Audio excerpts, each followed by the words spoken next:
Good morning, everyone. I myself Zarina Khan. I'm an IB PYP educator working for Wockhardt Global School, Aurangabad. And first of all, I would like to thank my school principal, Mr. Pradeep Sharma, who has given me the opportunity and motivated me to conduct and host the webinar. And I would also like to thank all the participants who have taken out time from their busy schedule and they are here to attend my webinar. So let's start with the webinar. So my webinar is on the differentiation in classroom. Uh, so I would like to start by quoting a proverb uh, that fair isn't everyone getting the same thing. Fair is everyone getting the thing what they need in order to be successful. So, being a teacher, we need to be fair to each and every student in our classroom. If a child can't learn the way we teach, maybe we should teach the way they learn. So for this, we need to have differentiation in classroom so that we each and every student is involved and gets uh, the learning process and gets involved in the learning process. So I think so. Differentiation is very important. Now, what is differentiation? Differentiation involves changing the instructional approach to meet the needs of the student. Differentiation involves building and delivering instructions using an assortment of teaching styles and giving students options for consuming information and making sense of concepts and ideas. Differentiation promotes voice and choice in how learning takes place. Differentiated instructions include all students learning the same content and being given choices in how to display their learning and access the material. For example, in a math class, if a student wants to demonstrate his understanding about the three-dimensional shapes, so he can either make 3D models or can design a chart. Next example, I will be taking from the literature unit. If I'm doing a literature unit and if a student wants to display his understanding about the types of the poem, so then he is given choice that either he can display the types of his poems by making an anchor chart or by doing a PowerPoint presentation. Teachers who practice differentiation in the classroom may design their lessons based on students' learning styles. Group the students by shared interest, topics, or ability for assignments. Assess students' learning using formative assessments. Manage the classroom to create a safe and supportive environment. Continually assess and adjust lesson content to meet students' needs.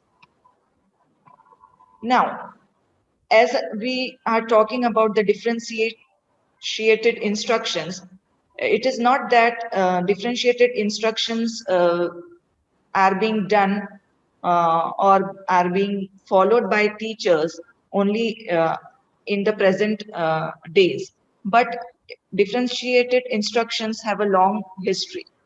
The roots of differentiated instructions go all the way back to the days of one-room schoolhouse, where one teacher had students of all ages in one classroom.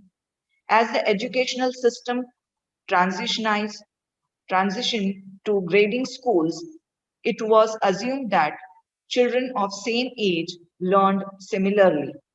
However, in 1912, achievement tests were introduced and the scores revealed the gaps in students' abilities within grade levels. In 1975, the Individuals with Disabilities Education Act was passed, ensuring that children with disabilities had equal access to public education. To reach this student population, many educators used differentiated instructional strategies.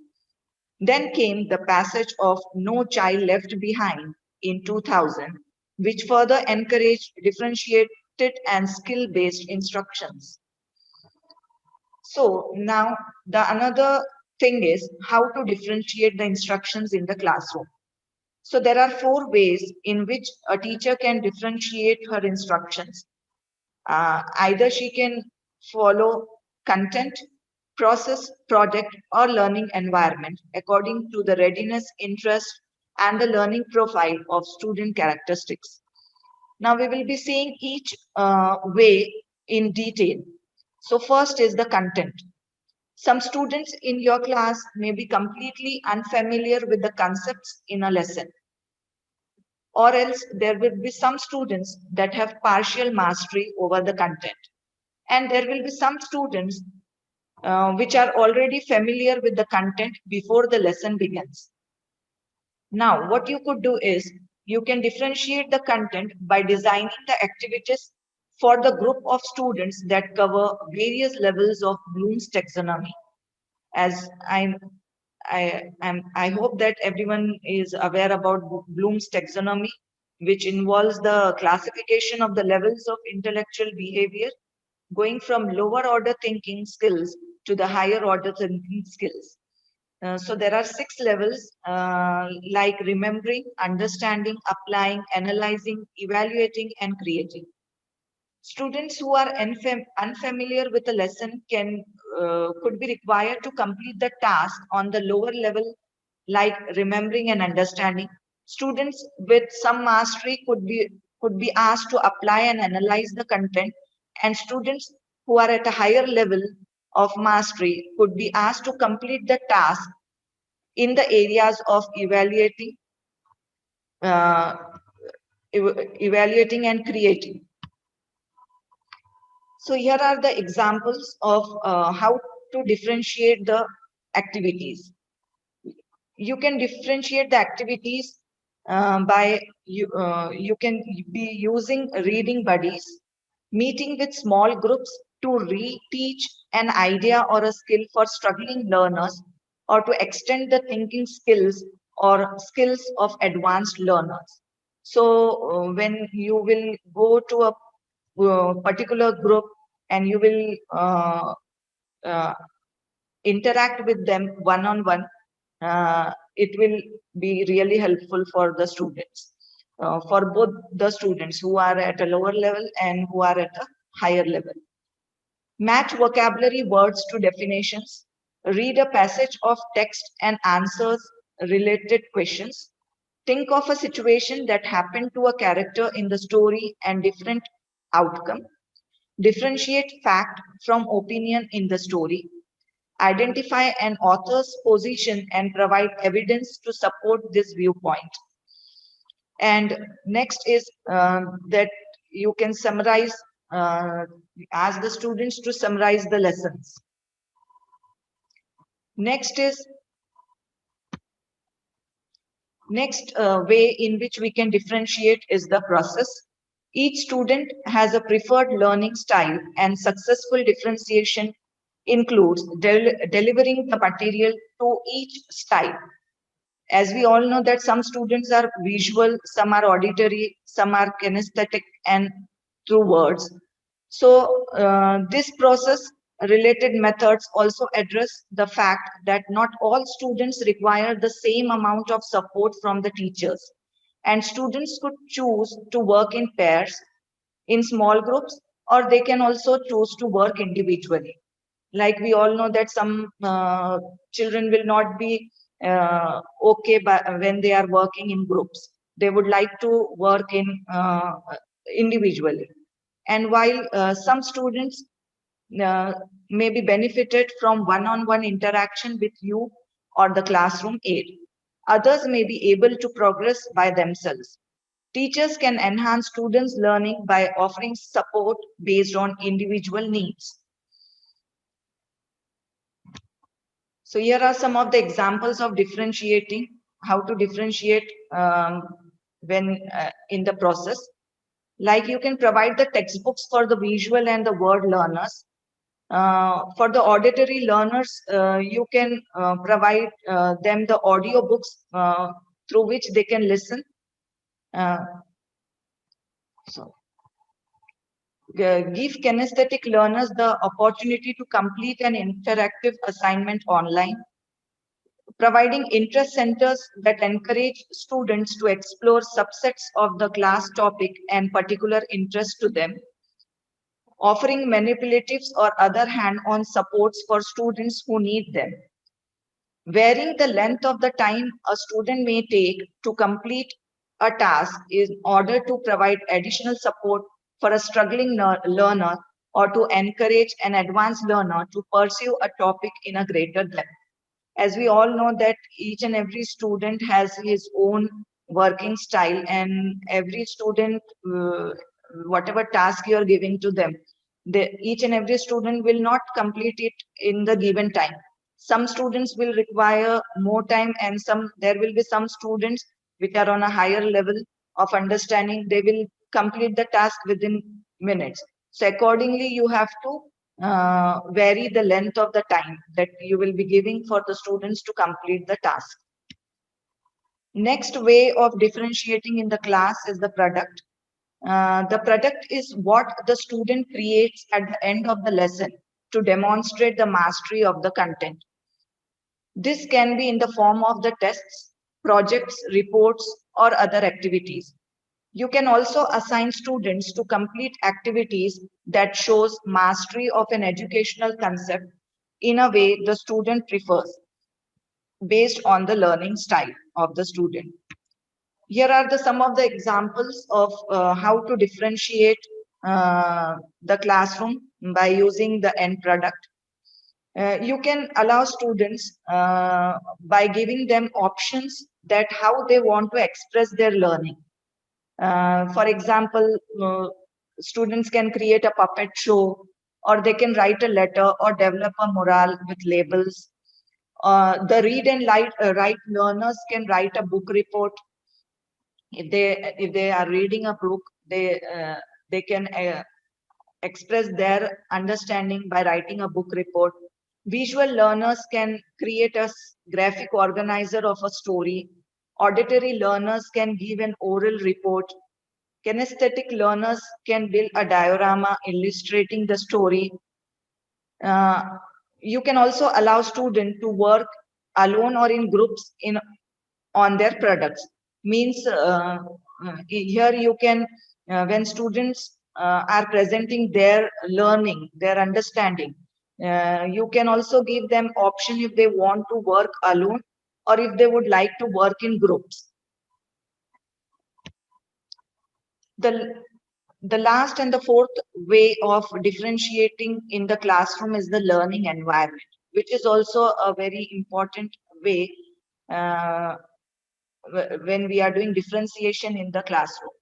The conditions for optimal learning include both physical and psychological elements. A flexible classroom layout is key, incorporating various types of furniture and arrangements to support both individual and group work.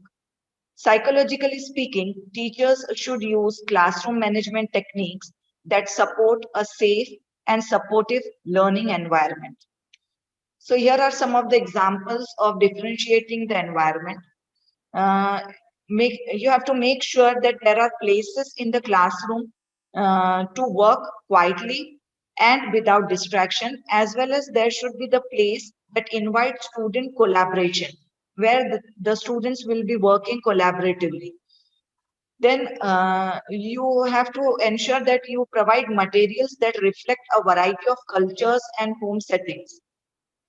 Uh, you also have to keep in mind that setting out clear guidelines for independent work that matches individual needs.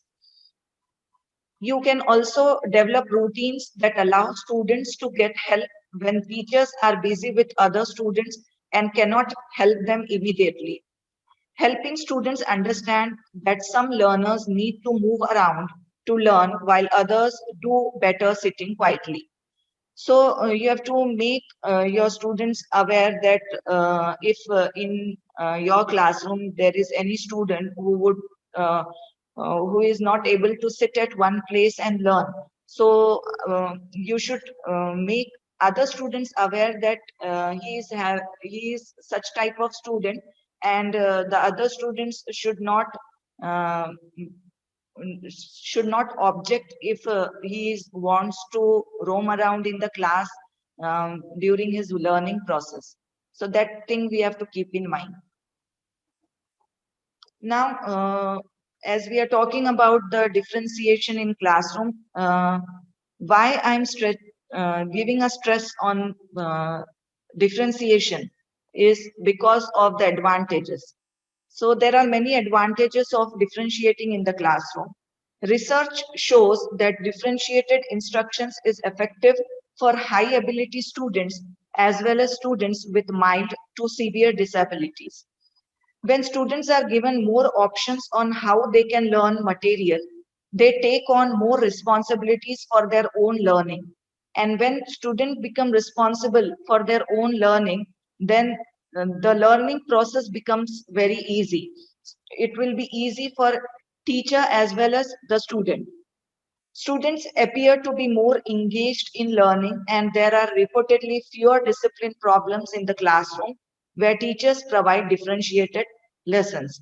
So, on this point, I will also agree that uh, in my class also, for few lessons, I use this differentiated technique, and I have seen that when I'm using this technique in my classroom, then the discipline problem that usually teachers face in the classroom, the class management problem, it reduces a lot. So teacher will not have that problem of discipline and managing the class. It will be very easy for teacher. Here is a video. Here is a video in which it is shown that it is an example of one of the school which has developed a teaching strategy called reteach and enrich, and in this they are emphasizing on differentiating instructions and the teacher collaboration. uh, with this they have found out that the results were very good, and the students achievement increased significantly within 6 months. So let's have a look on this video. It's taking a little bit of time.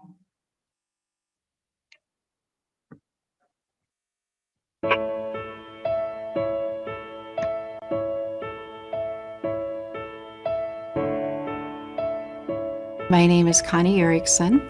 I was the founding principal of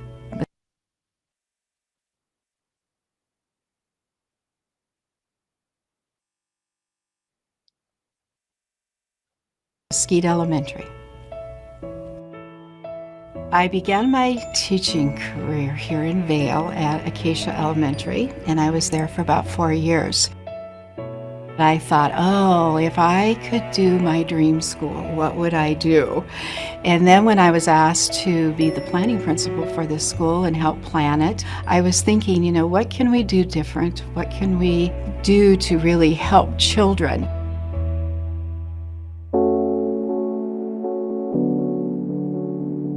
And then as we went into our second and third year, you know, the state testing became more and more and more.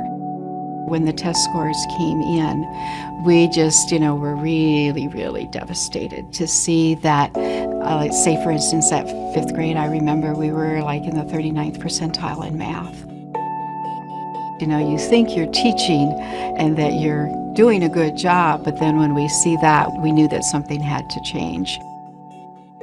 Well, let's go ahead and get started. In the enrichment strategies, of course, Janet's going to play an important part with that. We just started, you know, talking here as a team, and we came up with a plan. We were going to start implementing Reteach and Enrich in the second semester, which we did do.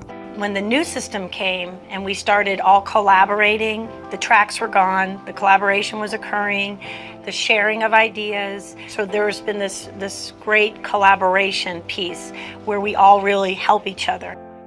The staff came together. We were able to design the Reteach and Enrich program, and it was just amazing what happened. So these formatives are a way of assessing everything that you have learned about prime and composite numbers. We wanted to give students an opportunity to be retaught skills that they did not learn. So what we did is we made sure that we had a time in the day where if students did not master the skill that was previously taught, we gave them time to master that. And the math scores jumped tremendously when we got them back after that Ames test. And we went from a performing school to an excelling school. It was the key to moving us up. The leadership in Vail, starts out with people like Katie. Connie was my mentor. I worked for her as a teacher and really have kind of followed in the footsteps of what Connie started at Mesquite and have just expanded upon that. I'm Katie Dabney. I'm the principal of Mesquite Elementary in the Vail School District in Tucson, Arizona. Connie Erickson was promoted, and Katie's name popped to the surface because leadership is not something that comes with a title. Leadership is enhanced with a title.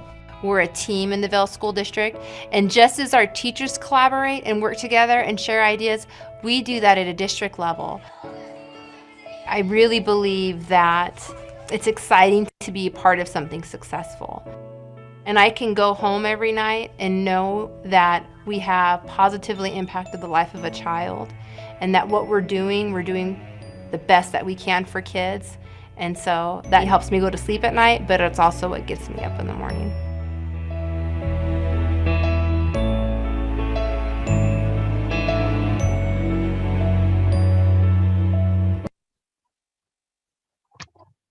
So I hope you all have seen the video and it was audible to you all. So here we can see that how differentiation helps when we are differentiating in the classroom, how we can increase our means each and every student can benefit from that, and they can learn and understand the things very properly. So if any one of the participants want to share anything, if you also are following certain differentiated techniques in your classroom, then you can also share.